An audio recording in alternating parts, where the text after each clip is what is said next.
Hello and welcome back to my channel. My name is David Novak.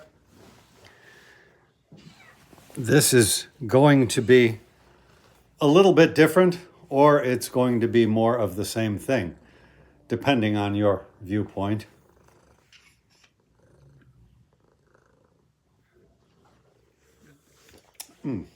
Not quite to my temperature. I'll just read you something from here first. This is going to be a reading of my own poetry. Towards the end, is it?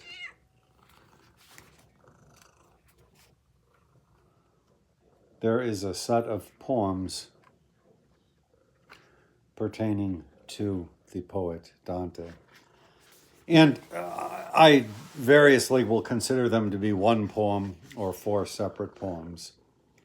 It doesn't matter.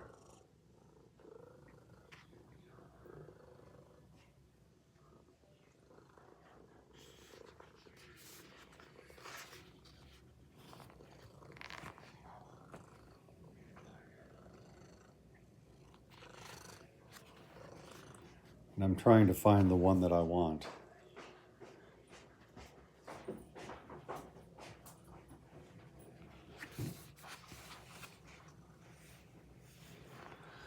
And this is one of those poems that starts with kind of a grammatical irregularity. Sometimes I will start a line that way.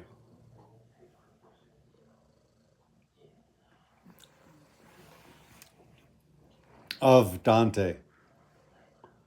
Let them call him wise, there in that life that is a race to death.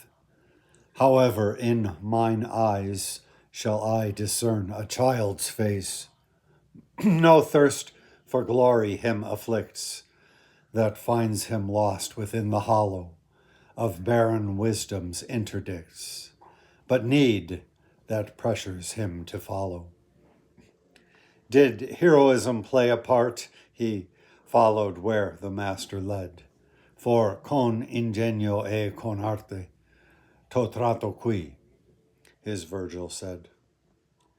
The glory women give to men is something they can't take again. I believe Dante's line was actually trato to qui, which is better, but I shifted it around for this poem. But I wanted to talk about this life that is a race to death. I think the Chinese have a saying, if they see somebody hurrying to some purpose, they'll say, what are you in a hurry for? To die? And the wisdom behind that thought strikes me practically daily. Today is November 4th of 2025. And yesterday, on November 3rd, 2025, Dick Cheney, former Vice President of the United States, died.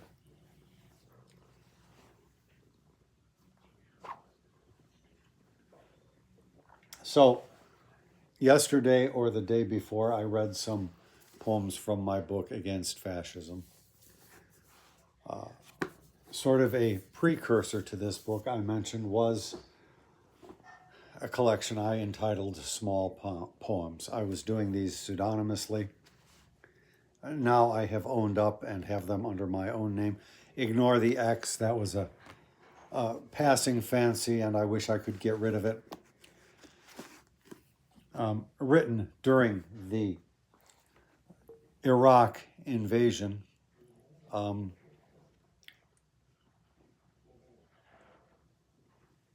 You recall in September 11th, 2001, the World Trade Center towers came down as the result of a terrorist attack.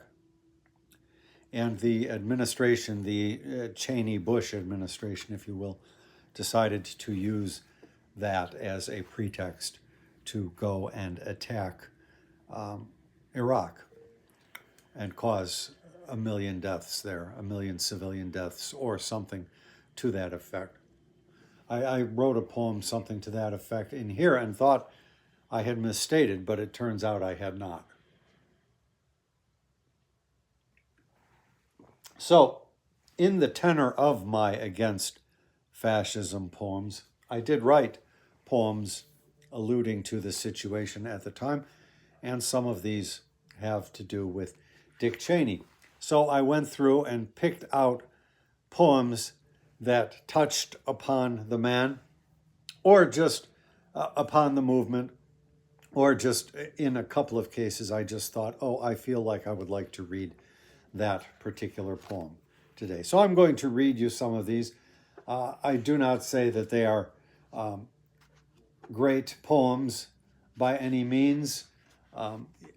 In years to come, probably the poems in this book will sound something like this, though at this time I prefer Against Fascism to small poems, the shorter book. This is a bit unwieldy, but let me see what we have. I'm using again these tiny bookmarks, and it's very hard to control. So what did I start with? Oh, this one is titled Long Dong D.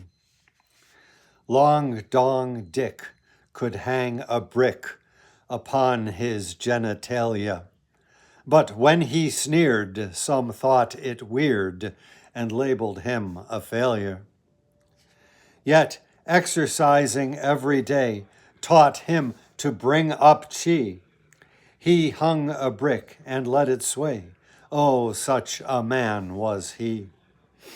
He went into the library and swung his brick around, and after all the crashing glass, you couldn't hear a sound. Librarians peered from underneath their desks, partly appalled, partly attracted. Bated breath confirmed his head was bald. Yet Long Dong Dick so liked the trick, he swung his brick some more, till by his glance librarians confirmed dead on the floor. Children were there in pools of blood, felled by Long Dong karate, and godlike he pronounced it good, the death of literati. He swings his brick today, you know. Many are his admirers, fearful to go the way he go, yet with him co-conspirers. Yes, Long Dong Dick could hang a brick upon his genitalia, and men kowtowed before him proud in his austere regalia.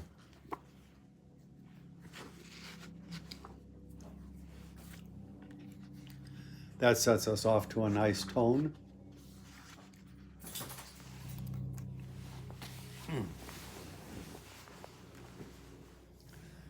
Is that an ice helicopter? We just don't know.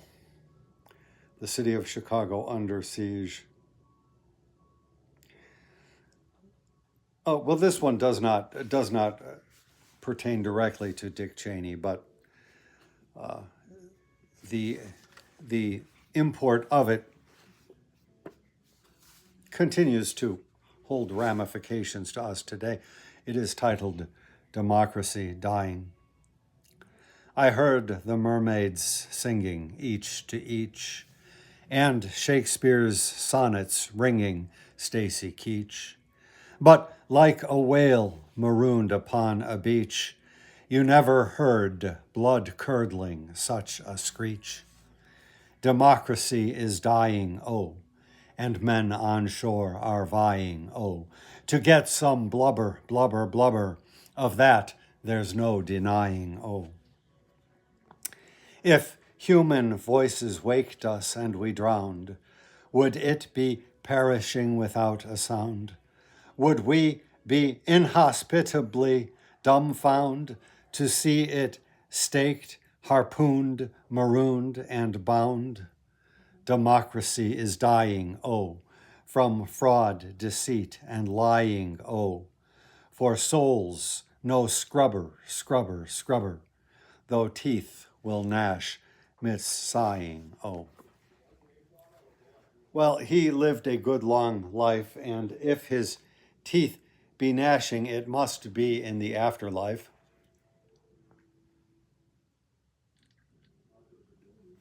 So it is, some men do not seem to pay for their sins, except in who they become.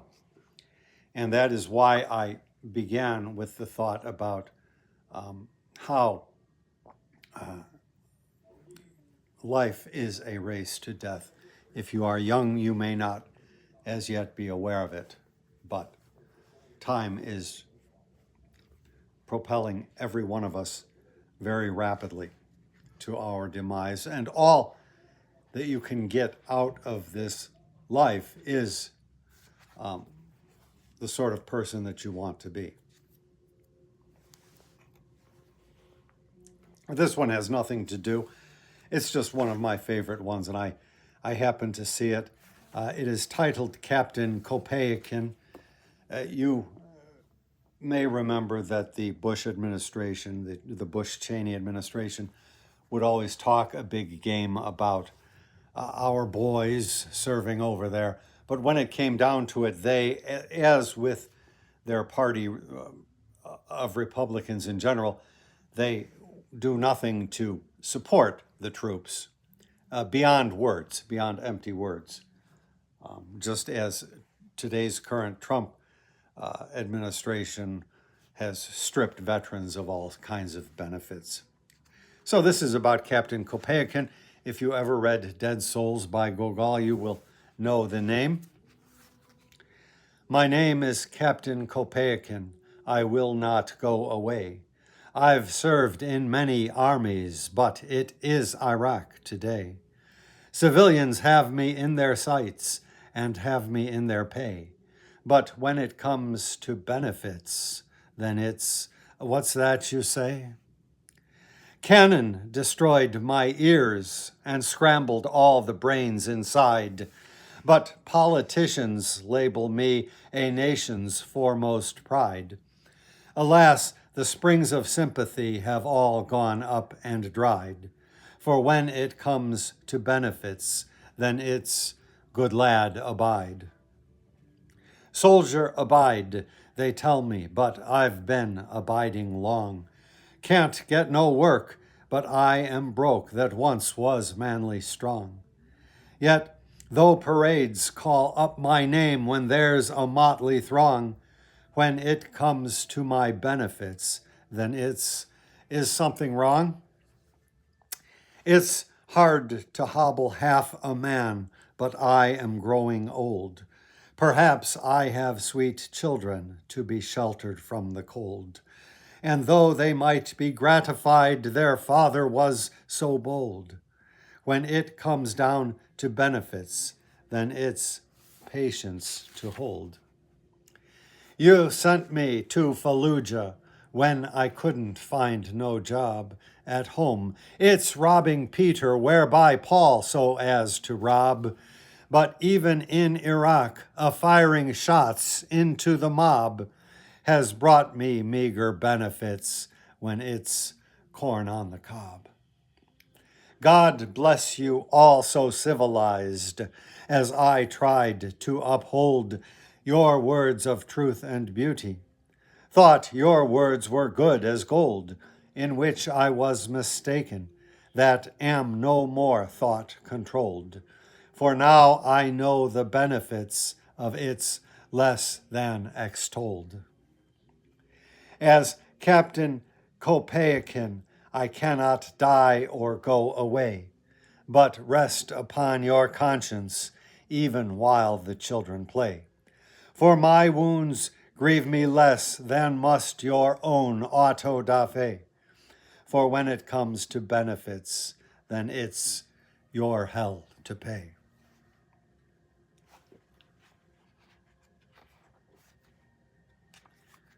Well, we have ICE agents and Border Patrol agents wreaking havoc upon lives. And you must remember that spiriting away people, including citizens, to black hole detention sites is not new with the Trump regime.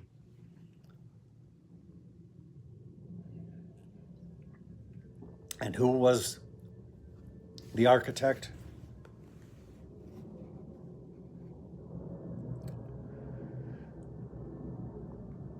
The Dick Cheney, I think it was, belonged to a group that called themselves the neocons.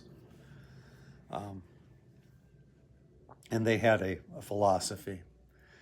This poem is titled Full Spectrum Dominance. The body count is rising tall, while Americans dance gaily at some fiesta party ball that ceases not, thrown daily. Daily and nightly so they dance, imbibing of some kind of swill, alcohol such as Americans have grown to love because they kill. Scent of a killing, of a carnage, now makes the nostrils flare. You see, the message has no need of vonage to spread itself from sea to sea. Americans, or at least some faction, have sought full spectrum dominance, or all the globe, thus the attraction warmongering holds for Americans. Enjoy the drink, enjoy the music, Americans blind to death's Iraqi. Feast on such pork to make a Jew sick. Play baseball, basketball, and hockey. The structure from the stomping shakes, the ruckus body count arising, yet fearful that to put on brakes bring judgment day to the horizon. So these, as with the books in Against Fascism, are perhaps nothing more than a window to the times.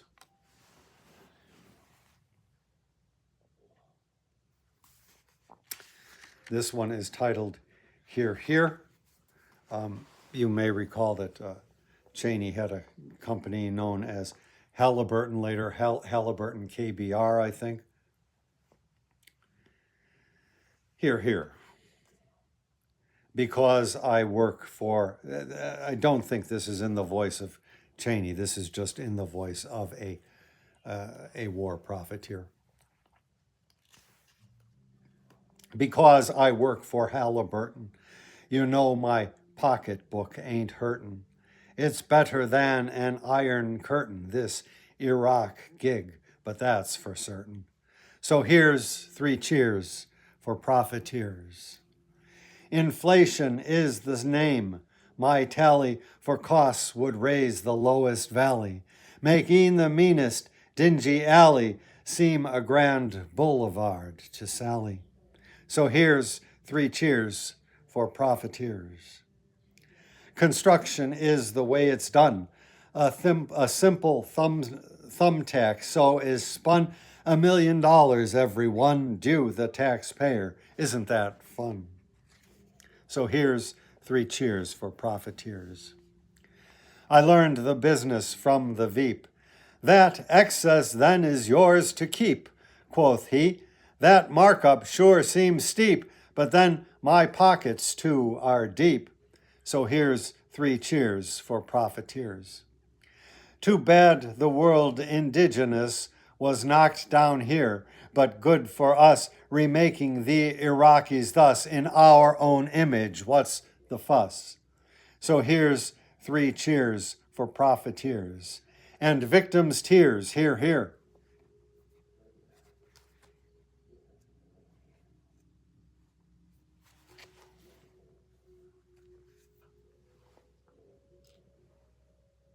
This is a short one, but I like it. If you remember the poem by Walter Savage Landor, this will give you an echo. This is titled The Neocons. Nature they loathed, and next to nature, art. They strove with all all worth more than their strife. They worshipped cash and gave it all their heart. So cold they lived, and cold departed life.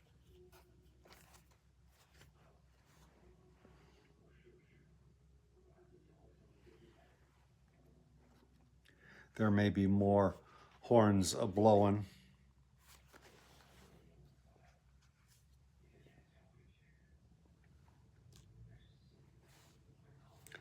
Now, I think the conceit of this, you may recall that Vice President Dick Cheney, he, of a leisure activity, he liked to go and do what I think is called canned hunting. That is to say, go to a ranch or some kind of enclosure where they have stocked animals, and the point of which is for guys like him to kill them. It's not even like hunting in the wild. It's just a chance to kill creatures, and he enjoyed doing that. I believe he was doing that when he shot his friend in the face, famously. And I think the conceit of this was that was what he was doing with a lot of these people that were renditioned to the black hole sites. The title, I haven't read all of these through, so I could be wrong on that, but the title is I Will Not Shoot. Blessed be they who will not shoot, though such will Cheney not recruit, though for his pot shots him they whisk so far away from any risk as never saw the battlefield. I wonder if his buddies healed. It was a consternation then when this most masculine of men put buckshot in a buddy's face. Egad, what a disgusting race that finds inflicting pain a pleasure. So how the hell can heaven measure? They did it in the ghetto, too, taking a pot shot at a Jew. It was a game, remorseless jolly. Today, a shame as Stanley Ollie learn Warsaw's methods from TV, the torturer's methodology. I've heard that Cheney takes a plane in secret to the secret plane, where extraterritorial, extrajudicially as well, combatants have been for him kept. His skill set so to hone adept. America of yesterday would not allow that kind of play. Free speech, due process in abeyance, 'tis practically Godspeed conveyance unto such ends. You think this cute, but words grow harder to refute. So Cheney shoots whom he may please, thwacking a groin by manly knees. It is a pleasure for him thus, nor he was ever ponderous. Connect the dots, they charge for roaming, but home in places like Wyoming. Not quite sure all of that makes sense. And the line in the other one, Vonage, V-O-N-A-G-E, I don't even know what that is anymore. It must be some company or something that was around at the time. This sort of thing just comes off quickly.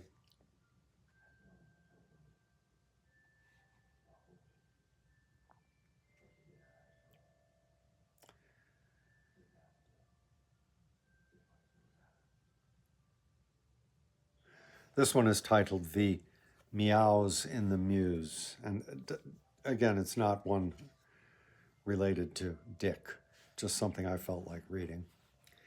The taste is for inflicting pain, from which right-thinking souls refrain. But, as the cohort will explain, it must be done, or else no gain.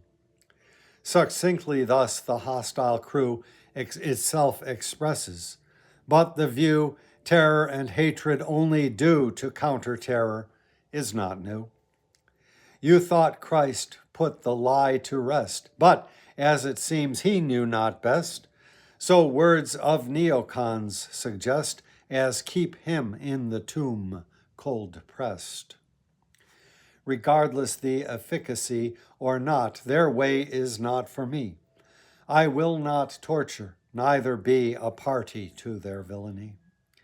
Aggressive war I must denounce, and with each syllable pronounce my opposition, though they trounce dissent of truth they have no ounce. A body lain before a tank may be profane with none to thank, but though 'tis slain while keeping rank, let heaven's blessing prove no prank. This is Rat's Alley, dingy and smelly. The cat O'Malley scratches his belly.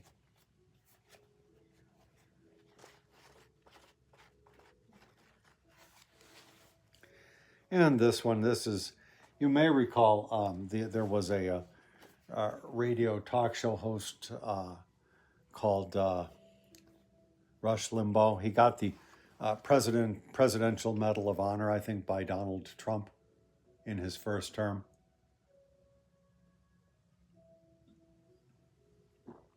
Some kind of a drug addict and all-around spouter of bile and hatred. Well, at the time in Chicago, we had a great radio host named Bob Lasseter. And so he died around this time, I think, or else I heard about it around this time. And so I wrote a little poem for him, R.I.P. Bob Lasseter. It was the 13th of October, on which the soul to heaven fled. Could there have been one purer, nobler in spirit? Lasseter is dead. How grievous is the passing of a great one, in his essence true. This life is short on human love, good souls by one more, gotten few. Rest in peace, sir. Again, you have to decide what kind of person you would like to be. Would you like to be a Rush Limbaugh or a Bob Lasseter?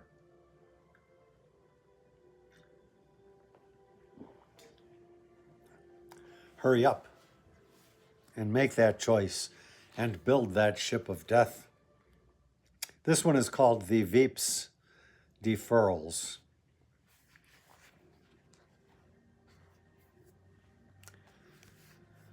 Save such as can't, because interments or injuries insuperable, they must return unto the hell of war without deferments.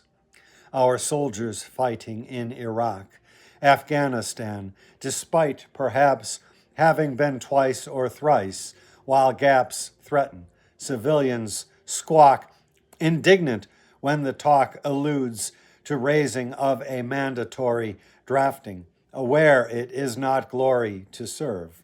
Wars are not feuds. Still, that ought have been preconsidered when making the initial choice to send abroad our gals and boys. The burden must be shouldered. A country has to pay the price in moral terms and practical, for consequences tactical occur which are not nice. So now they threaten World War III, the plutocrats in charge. Well, that's all fine and good for plutocrats, not so for you and me. Meanwhile, the value of our native currency, called the dollar, sank as to the bottom of the tank with never means creative, so to retrieve it to the surface. So war is known historically as bad for the economy. So citizens grow nervous. The war is funded both by debt to China and our children here, while benefits might not come near each wounded future vet. Therefore, when the conscription call is broadcast, children have to do their sacrificial duty too, nor let conniption fall. However, while they risk their limbs, their lives, and we our precious loves, still it must be, as with kid gloves, discussed with her or him, nor kindly mention as they gird themselves as cannon fodder trainees the irony of Veep Dick Cheney's service 5 times deferred. When asked to serve in Vietnam, Dick answered with annoyed aplomb, war might disturb my coiffured curl, and my career I'll take deferral.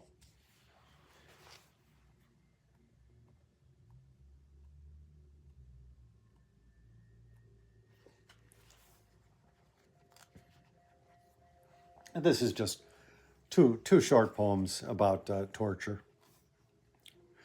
Prisoners. It is a thing of power to have someone in control, a raghead seeking trouble, so I'll give him plenty some. It's fun to play tormentor, though there isn't any goal beyond the cruel infliction. Yeah, so maybe it was dumb. They're like subhuman animals. A person gets so sick. The hospitality is not so pleasant over there. It doesn't take a sadist to get pleasure from a kick, but I'm glad to be gone. Miasma seems to hover there. Of course, one can never truly be gone from acts which one has perpetrated, as one hopes and rests confident that today's ICE agents and customs patrollers will not rest easy for the rest of their lives.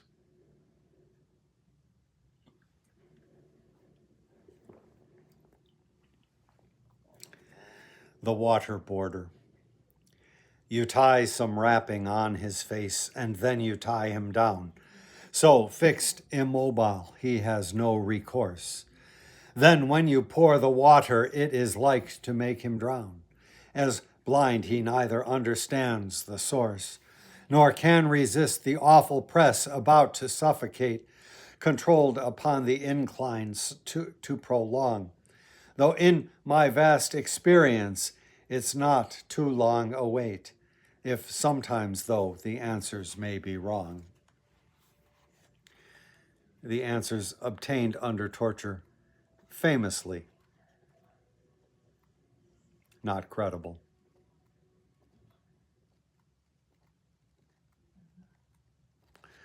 So we are touching on Dick Cheney less than I would have liked, but there may be others in here I don't remember anymore. But at least I think we are touching upon the spirit of the man. This one is titled At Halliburton, KBR. The raid upon the Treasury was done without consent of a voting majority of citizens, yet went ahead with open throttle. We yet were not innocent. Putting in charge of our affairs a crew of businessmen, Cheney et al., known without airs to be dishonest when leopard spots change not. Well, so there's complicity, spelled C-O-N. One cannot cheat an honest man, which is to say a swindle, requires corruption, so our clan would see old freedoms dwindle to make a buck so profit can unwrap the tightest spindle. The men in charge, while secretive, yet brought biographies with them to office. How forgive yourself for lies as these, as capital runs out a sieve, taxpayers brought to their knees. So Halliburton, KBR, brought soldiers filthy water, as virulent pathogens did bear, or led men into slaughter, not hired for combat, ne'er again to see a wife, son, or daughter.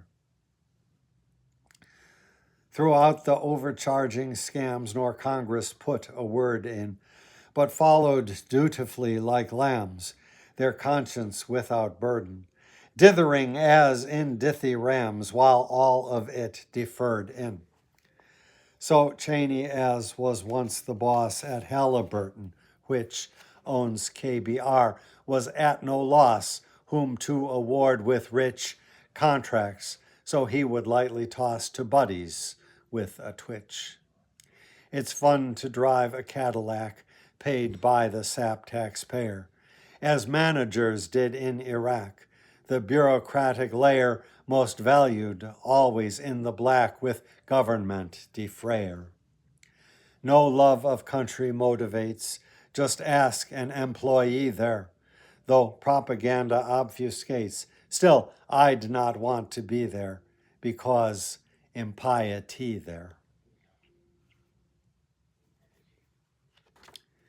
And one last one, I guess. Go F yourself. This recalling a famous scene on the Senate floor, not rising perhaps to the level of what was done to the great Charles Sumner, but of that same tenor. Go fuck yourself, Dick Cheney says, so very erudite. But such a comment never plays upon the news at night, when it is yelled 1,000-fold by angry citizens and bold. Go fuck yourself upon the floor of the USA Senate, quoth Dick, master of crude rapport, held fast as any tenet by all his crew, like on the web the famous finger, 'tis not Jeb. I think it was the famous finger. Was that Nelson Rockefeller?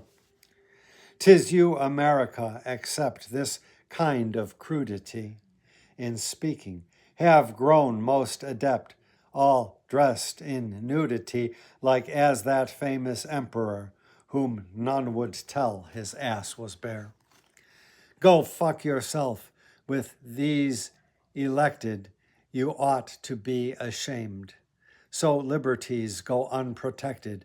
Is free speech to be claimed but for your glib obscenities? Spare me the histrionics, please. Dick Cheney and his motley crew are very much like me and you, but more like you, I dare to hazard, this brave new world where men are tasered for speaking out. You have created obscenities but tolerated.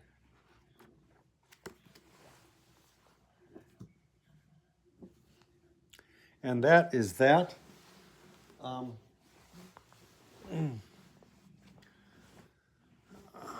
I had been going to close off with just something for the great George H.W. Bush, called Bush Smear, if I can find it. The eternal squandered Bush soul dwells among the nameless middle hells. There's no repository else. While hers above in highest heaven, Anita Hill's all sins forgiven, bides there unremorseful even. Thus on earth is fate decided, heaven's mandate not derided, the Father's justice has presided. Yep. When folks let pass the slander of Anita Hill, they knew not what they did, as when people let pass the invention of Willie Horton.